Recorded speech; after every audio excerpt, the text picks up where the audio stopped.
Do Jornal Público, este é o P24. Eu sou o Ruben Martins. Hoje, as alterações à lei da nacionalidade são uma cedência à extrema-direita? Depois de 7 anos de imigração descontrolada e de políticas e leis que foram sucessivamente facilitadas e flexibilizadas, mas sim, há também uma preocupação de respeito da Constituição, de respeito dos valores humanistas que guiam este governo. Viva! Abriu-se o debate, depois das eleições legislativas e com o novo quadro parlamentar. A revisão da lei da nacionalidade é uma das prioridades do novo Executivo. Na prática, a lei vai mudar. Será necessário mais tempo para obter a nacionalidade portuguesa, realizar um teste, dominar a língua portuguesa também. Do lado mais controverso, fica também aberta a possibilidade de retirar a nacionalidade caso os novos nacionais cometam crimes graves. Hoje falo com a professora e investigadora na área do Direito Internacional, dos Direitos Humanos, Direito do Asilo e da Imigração, Ana Rita Gil, neste P24. Antes de mais, bem-vindo ao P24. Estamos agora neste momento a discutir estas alterações à lei da nacionalidade e o que lhe pergunto é se é assim tão comum existirem alterações à lei ou esta lei tem-se mantido estável há já muito tempo e por isso até é bom ser revista nesta fase? Bom, eu vejo estas alterações à lei que foram agora apresentadas, embora precisem ainda de ser detalhadas, em dois blocos diferentes. Há aqui alterações que são mais de pormenores, e que já temos vindo a assistir desde 2006. Atenção que a lei é de 81, mas teve uma grande reforma em 2006 e desde então ela quase numa base anual é alterada, com pequenos ajustes aqui e ali. Mas vejo também aqui alterações que são, para mim, uma completa mudança de paradigma daquilo que é a lei da nacionalidade pós-Constituição de 1976. Como por exemplo, Ana? Como por exemplo a retirada da nacionalidade pela prática de crime. Eu devo dizer que com a Constituição de 1976 se veio consagrar um direito fundamental à cidadania, entre outros direitos, e que veio fazer com que em 81 se eliminasse qualquer possibilidade de se retirar a nacionalidade sem ser pela vontade do indivíduo. Portanto, o que é que nós tínhamos? E éramos um país único nesta matéria. Um exemplo que eu tinha muito orgulho de ir lá para fora e dizer nós só podemos retirar a nacionalidade assim. Se a pessoa quisesse, portanto, uma renúncia, e se essa pessoa tivesse outra nacionalidade. Era completamente impossível e durante todo este tempo, desde 1981, estamos a falar de 44 anos, era impossível o Estado retirar contra a vontade do indivíduo. Portanto, esta é uma mudança marcante, não é só esta, há aqui outra, mas esta é assim, a primeira grande mudança marcante que estas alterações irão trazer. Ainda assim, essa retirada da nacionalidade só pode acontecer por decisão judicial. Portanto, isto de certa maneira também protege as pessoas, ou não? Ou isso levanta dúvidas também? É assim, do mal o menos. Portanto, sim, só por decisão judicial e tem que ser uma decisão judicial autónoma da decisão condenatória do crime. Portanto, tem que haver aqui como que duas ponderações. Primeiro, a que aplica a sanção pelo crime e depois ainda temos que tentar perceber se aquele crime foi de tal forma grave que coloca em causa os laços de fidelidade que uma pessoa deve face ao Estado do qual é nacional. Portanto, tem que haver esta dupla ponderação que vai passar para um juiz, que até agora não podia, porque o que se entendia é assim, se os nacionais cometem um crime e só podem ser punidos com uma sanção penal de prisão, etc., então não deveria haver uma sanção acessória de perda da nacionalidade exclusivamente pela prática de um crime, uma vez que estamos aqui neste ponto a distinguir pessoas que foram naturalizadas de pessoas que têm a nacionalidade originária. E este é o segundo ponto que eu depois gostaria de referir, que foi a mudança paradigmática. Portanto, a segunda mudança paradigmática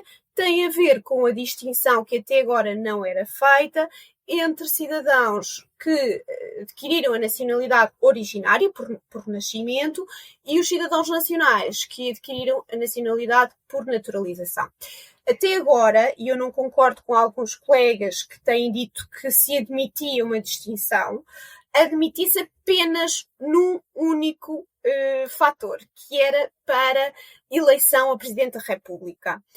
No resto, o ordenamento jurídico português estava alicerçado num princípio de total equiparação entre todos os nacionais, independentemente de serem nacionais pelo nascimento ou pelo casamento, pela residência, por naturalização, etc. E nós aqui também éramos um país que era, não digo uma exceção, porque até o próprio direito da União Europeia aponta no sentido desta equiparação, é nacional, então é nacional para todos os efeitos, incluindo para ser cidadão da União Europeia. Mas há muitos países que, de facto, fazem uma distinção entre os naturalizados e os nacionais de origem.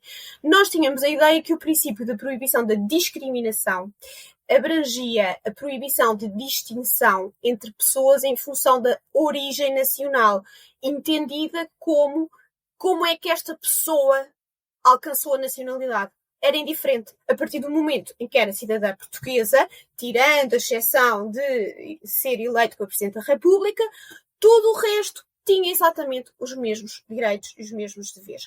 Agora veio-se criar, coisa que eu acho que é também uma mudança total de paradigma, uma distinção. É que os naturalizados passam a ter como que um período probatório de 10 anos em que podem perder a nacionalidade. E o que eu aqui contesto é a criação de duas categorias de cidadãos nacionais, os cidadãos de primeira e os cidadãos de segunda, um período probatório em que nos cidadãos de primeira, se esta pessoa cometer o crime, é suficiente a pena de prisão, para os cidadãos de segunda não há a suficiência da pena de prisão, portanto há aqui uma pena que cresce. E muitas das vezes aplica-se esta pena de privação da nacionalidade em alguns Estados-membros para expulsar a pessoa. Portanto, o objetivo é depois expulsá-la, retira-se a nacionalidade e depois o objetivo é afastá-la do território. E isto pode ser visto como uma cedência à extrema-direita, como denunciam associações de imigrantes em Portugal? É sem dúvida um endurecimento muito grande e uma certa confusão das matérias de migração com as matérias de nacionalidade. As matérias de nacionalidade, no meu entender, devem-se pautar por princípios respeitantes a laços de fidelidade, de lealdade, de identificação com o Estado. E não com situações respeitantes que relevam mais do domínio da imigração e que visam, muitas delas, o afastamento de pessoas que se tornam indesejáveis. Portanto, acho que há esta mistura. Não sei se é uma cedência à extrema-direita ou não gosto muito de comentar nesse sentido, mas é uma securitização, digamos assim, da nacionalidade. Isto é, a nacionalidade agora a servir também a efeitos de prosseguir a segurança nacional. E devo também aqui dizer que esta ideia destas penas acessórias de retirada da nacionalidade levantam-me imensas dúvidas, desde logo porque aquilo que tem vindo a ser admitido pelos organismos internacionais no Conselho da Europa e nas Nações Unidas é, sim, pode-se prever isto, ok? Não viola os direitos humanos retirar a nacionalidade. Nós tínhamos aqui um regime mais favorável do que o mínimo exigido dos direitos humanos, mas deveria ser reservada apenas aos casos de crimes que põem em causa os valores fundamentais do Estado, a sua sobrevivência, a lealdade para com a pessoa, que a pessoa deve ter para com o Estado, por exemplo, crimes de traição, crimes de espionagem, alistamento em exércitos inimigos. Portanto, está pensado para este tipo de situações e não para crimes puníveis com penas de prisão superior a 5 anos. Portanto, é sem dúvida aqui extravasa aquilo que os organismos internacionais têm admitido e têm tido como desejável.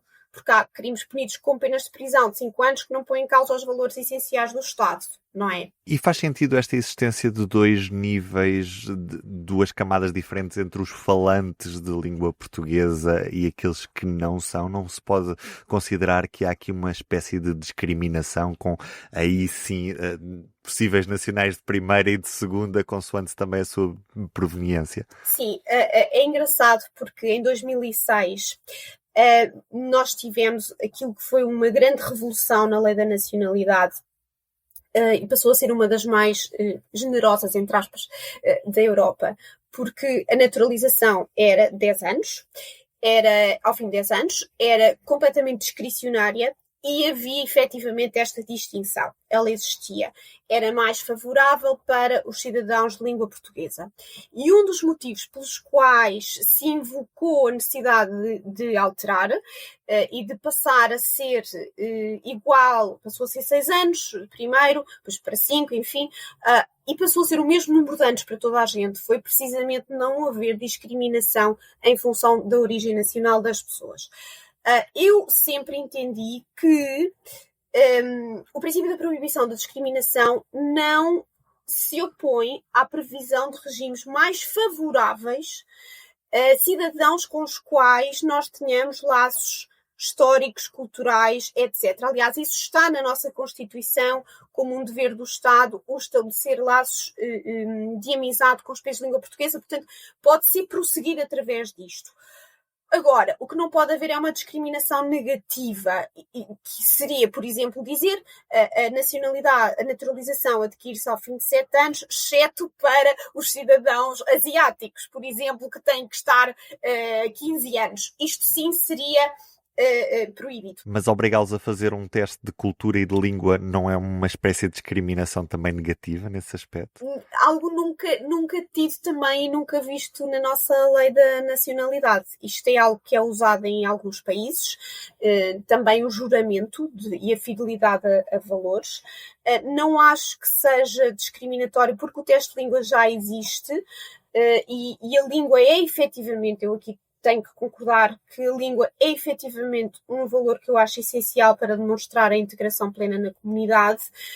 Os valores e a adesão aos valores constitucionais, eu também acho que não me choca. Eu gostaria de saber como é que isto depois se vai implementar na prática, mas à partida não me choca. Nem acho discriminatório, porque acho que qualquer pessoa, independentemente da sua nacionalidade, deve respeitar os valores constitucionais portugueses. Ana, mas vivemos num mundo globalizado. Tentamos também chamar a atenção do talento internacional, por exemplo, agora dos cientistas norte-americanos, que podem fazer uma vida em Portugal durante décadas sem falar uma palavra de português. Nesse contexto, continua a fazer sentido? Eu continuo a achar que para pertencer ao elemento do Estado, para pertencer ao povo, elemento do Estado, há efetivamente... Nós não estamos aqui a falar um direito de residir entre nós com uma residência permanente. Nós estamos aqui, e mesmo para isso existe também a língua, mas estamos a falar desta pessoa passar a pertencer à comunidade nacional. E eu acho que a nacionalidade, contrariamente àquilo que nós assistimos muitas vezes no discurso do obter o passaporte europeu, isto é algo que me choca porque eu acho que a nacionalidade é mais do que um meio passaporte. É uma identificação com os valores de uma comunidade, com os seus destinos. E eu acho que o falar a língua faz parte disso, porque temos que pensar em todas as camadas de cidadãos portugueses que não falam inglês, nem podem ser obrigados a falar inglês. Portanto, acho que é essencial, de facto, isso. E as nossas universidades e os nossos serviços atendem em português e, portanto, acho que a língua é um critério que, para mim, é justificado. Foi só mesmo uma pergunta mais provocatória para terminar. Obrigado, Ana. Obrigada.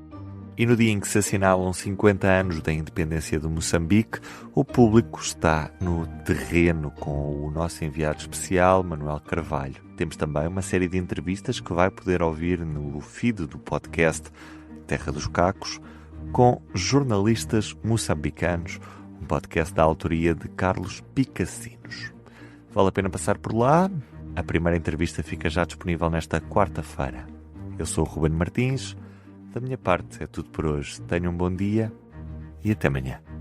Para não perder os novos episódios, subscreva este podcast do Público na sua aplicação preferida. Para além deste programa, há mais para descobrir em público.pt/podcasts. O Público fica no ouvido.